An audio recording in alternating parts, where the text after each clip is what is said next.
నల్గొండ జిల్లాలో ప్రిన్సిపల్ రూపారెడ్డి హత్య కేసులో ఆమె స్కూలు విద్యార్థులే నిందితులుగా పోలీసులు గుర్తించారు. ఇందుకు సంబంధించిన తాజా సమాచారం మా ప్రతినిధి పవన్ అందిస్తారు. కొండమల్లేపల్లిలో ఈ నెల 11న దారుణ హత్యకు గురైన ప్రైవేటు స్కూలు ప్రిన్సిపల్ రూపారెడ్డి హత్య కేసులో పోలీసులు నిందితులను గుర్తించారు. ఆమెకు సంబంధించినటువంటి పాఠశాలలో చదువుతున్నటువంటి విద్యార్థులే ఈ ఘాతుకానికి ఒడిగట్టినట్లు ఇప్పటికే గుర్తించినట్టు మనకు సమాచారం అందుతుంది. ఆ ఘటనకు పాల్పడినటువంటి ఇద్దరు విద్యార్థులు కూడా ప్రస్తుతం పోలీసుల అదుపులో ఉన్నారు. ఈ నెల 11న సాయంత్రం ఈ ఘటన జరిగింది. అయితే ప్రైవేటు స్కూలు కొండమల్లిపల్లిలో ఉన్నటువంటి జేబీ కాలనీలో ప్రైవేటు స్కూలు ప్రిన్సిపల్గా రూపారెడ్డి పనిచేస్తున్నారు. ఆమె భర్త ఆమె ఇద్దరు కలిసి స్థానికంగా నివాసం ఉంటూ ఉంటారు ఆ పాఠశాలకు సమీపంలోనే. అయితే హైదరాబాద్లో ఆమె కుమారుడు ఉంటారు. హైదరాబాద్లో కూడా వాళ్ళకు ఒక ఇల్లు ఉంది. వారాంతాలు సెలవుల సమయాల్లో వాళ్ళు హైదరాబాద్కు వాళ్ళ కుమారుడి దగ్గరికి వెళ్ళొస్తుంటారు. గత వారం కూడా వరుస సెలవుల నేపథ్యంలో హైదరాబాద్ వెళ్ళారు. ఆమె భర్త రాజేందర్ రెడ్డి అక్కడే ఉండిపోయారు.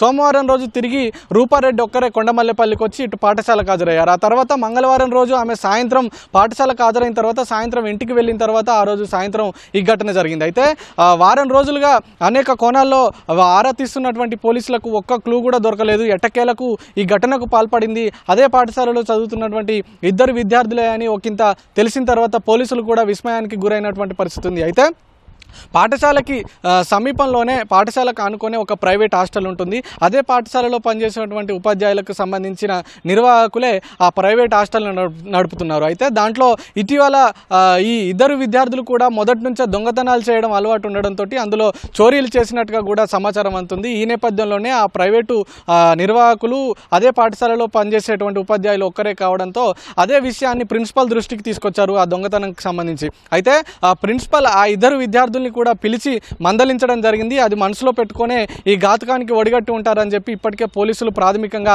అంచనా వేస్తున్నట్టు మనకు సమాచారం అందుతుంది. అయితే ఈ ఘటన తర్వాత అనేక సార్లు రూపారెడ్డి ఇల్లు పాఠశాలకు సమీపంలోనే ఉండడంతో అప్పుడప్పుడు బుక్స్ తీసుకోవడం కోసం లేదా ఇతర ఏదైనా అవసరాల కోసం అప్పుడప్పుడు ఈ విద్యార్థులంతా కూడా రూపారెడ్డి ఇంటికి వెళ్ళి వస్తూ ఉండేవారు. ఈ క్రమంలోనే రూపారెడ్డి కొన్ని సమయాల్లో కొన్ని సందర్భాల్లో రూపారెడ్డి ఒక్కరే ఉంటారని ముందస్తుగానే ఈ విద్యార్థులకు తెలుసు. అయితే రూపారెడ్డి ఇంట్లో భారీగా డబ్బులు ఉంటాయనేటువంటి ఒక ఆలోచనతోటి అప్పటికే చెడు అలవాట్లకు దురలవాట్లకు అలవాటు పడ్డటువంటి ఈ ఇద్దరు విద్యార్థులు కూడా దొంగతనం చేయాలని నిర్ధారించుకున్నారు.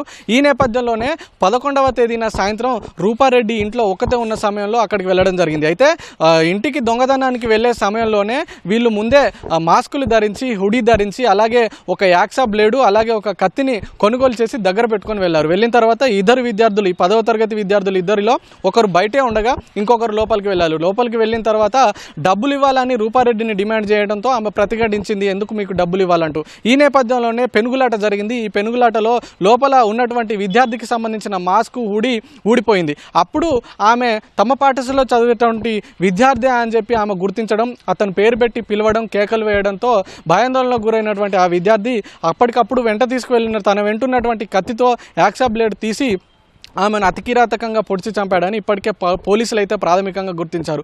ఆ తర్వాత ఆమెను హత్య చేసిన తర్వాత ఇంట్లో ఉన్నటువంటి 2,20,000 రూపాయలు తీసుకొని ఆమె ఫోన్ కూడా తీసుకొని బయటకు వెళ్ళిపోయినటువంటి పరిస్థితి ఉంది. ఆ తర్వాత బయట ఉన్నటువంటి విద్యార్థికి ఈ లోపల హత్య చేసినటువంటి ప్రధాన విద్యార్థి ఎవరైతే ఉన్నారో ఆయన బయట ఉన్నటువంటి విద్యార్థికి 40,000 రూపాయలు ఇచ్చి మిగిలిన సొమ్మంతా కూడా ఆయన దగ్గర పెట్టుకోవడం జరిగింది. రూపారెడ్డికి సంబంధించినటువంటి ఫోన్ను అక్కడే ఉన్నటువంటి ఒక బండరాయి కింద పెట్టి వీళ్ళు అక్కడి నుంచి పరారైనట్టుగా తెలుస్తుంది. ఆ తర్వాత ఉదయం ఘటన వెలుగులోకి వచ్చింది. ఉదయం ఏమీ తెలియనట్టు యథావిధిగా ఈ విద్యార్థులంతా మళ్ళీ పాఠశాలకు రావడం జరిగింది.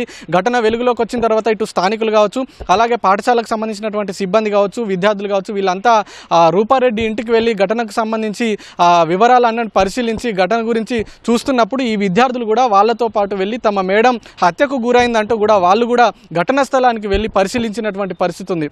సో ఈ వివరాలన్నీ కూడా అప్పుడు పోలీసులకు లభించలేదు. ఆ తర్వాత ఒక్కొక్కరిని ఎలిమినేట్ చేసుకుంటూ ఎవరు ఈ హత్యకు పాల్పడి ఉంటారా అని కీలక ఆధారాలు సేకరించిన తర్వాత ఎట్టకేలకు ఈ వ్యవహారం వెలుగులోకి వచ్చింది. అయితే ఈ విద్యార్థులు రూపారెడ్డి ఇంటి చుట్టూ సమీపంలో సీసీ కెమెరాలు ఉంటాయి. అయితే సీసీ కెమెరాల కంటపడకుండా ముందస్తుగానే అక్కడ రెక్కివి నిర్వహించి కొంతకాలంగా అక్కడే చదువుకుంటున్నారు కాబట్టి ఆ ప్రదేశంపై వీళ్ళకు ఒక స్పష్టమైన అవగాహన ఉంది. ఎక్కడైతే సీసీ కెమెరాలు ఉండవో వాటి కంటపడకుండా వీళ్ళు ఇంటి వెనక వైపు నుంచి లోపలికి ప్రవేశించి ఈ దారుణానికి ఒడిగట్టారని ఇప్పటికే పోలీసులు ప్రాథమికంగా గుర్తించారు. అయితే విచారణలో భాగంగా బంధువులను రూపారెడ్డికి సంబంధించినటువంటి భర్తను, కుమారుడిని అందరినీ విచారించారు. ఎక్కడ ఒక్క ఆధారం కూడా లభించలేదు. అలాగే వాళ్ళకి సంబంధించినటువంటి ఫోన్లు, ల్యాప్టాప్లను సీజ్ అందులోని డేటాను విశ్లేషించినా కూడా ఎక్కడ ఒక ఆధారం కూడా లభించలేదు.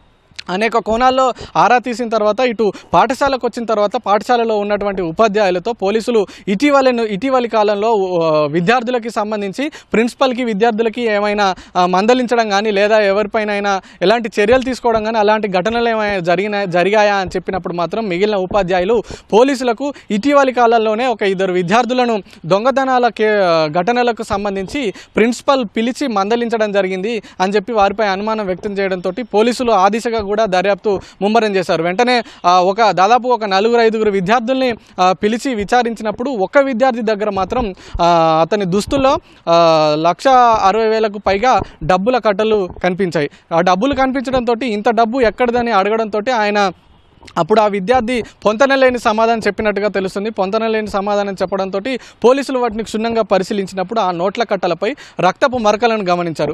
ఈ నేపథ్యంలోనే అనుమానం మరింత బలపడడంతో లోతుగా ఆరా తీయడంతో ఈ పూర్తి వ్యవహారం వెలుగులోకి వచ్చింది. ప్రస్తుతం ఈ 2 విద్యార్థులు కూడా పోలీసుల అదుపులోనే ఉన్నారు. తమ పాఠశాలలోనే చదువుకుంటూ టీచర్నే కడతెర్చడం పట్ల కొంత ఆందోళన కలుగుతుంది. ఆ ఉపాధ్యాయులు, స్థానికులు కూడా ఆందోళన వ్యక్తం చేస్తున్నటువంటి పరిస్థితి అయితే ఉంది. ప్రస్తుతం ఈ 2 విద్యార్థులు కూడా పోలీసుల అదుపులో ఉన్నారు. ఈ 2 విద్యార్థులు కూడా కొండమండలేపల్లి మండలానికి సంబంధించినటువంటి 2 వేర్వేరు తండాలకు సంబంధించినటువంటి 2 మైనర్ బాలురుగా పోలీసులు గుర్తించారు. ప్రస్తుతం వీళ్ళు రూపారెడ్డికి సంబంధించినటువంటి పాఠశాలలోనే 10వ తరగతి చదువుతున్నారు. చివరకు ఆమెనే అంతమొందించినట్టుగా కూడా పోలీసులు గుర్తించడం జరిగింది. దీనికి సంబంధించి పూర్తి వివరాలు కూడా ఇవాళ సాయంత్రంలోగా జిల్లా ఎస్పీ కూడా మీడియా సమావేశం ఏర్పాటు చేసి పూర్తి వివరాలు వెల్లడించే అవకాశం ఉంది. అంటే ఈ 2 విద్యార్థుల ప్రమేయమే ఉందా, ఇంకా ఎవరి ప్రమేయమైనా ఉందా, అసలు ఇంకా ఎందుకోసం ఈ ఘటనకు పాల్పడాల్సి వచ్చింది, ఇంకా ఏ కోణాలు ఉన్నాయి, ఏం జరిగింది అనేటువంటి పూర్తి వివరాలు కూడా జిల్లా ఎస్పీ ఇవాళ సాయంత్రం మీడియా సమావేశం ఏర్పాటు చేసి వెల్లడించే అవకాశం ఉంది. కెమెరామెన్ జనార్దన్తో పవన్, ఈటీవీ న్యూస్, నల్గొండ నుంచి.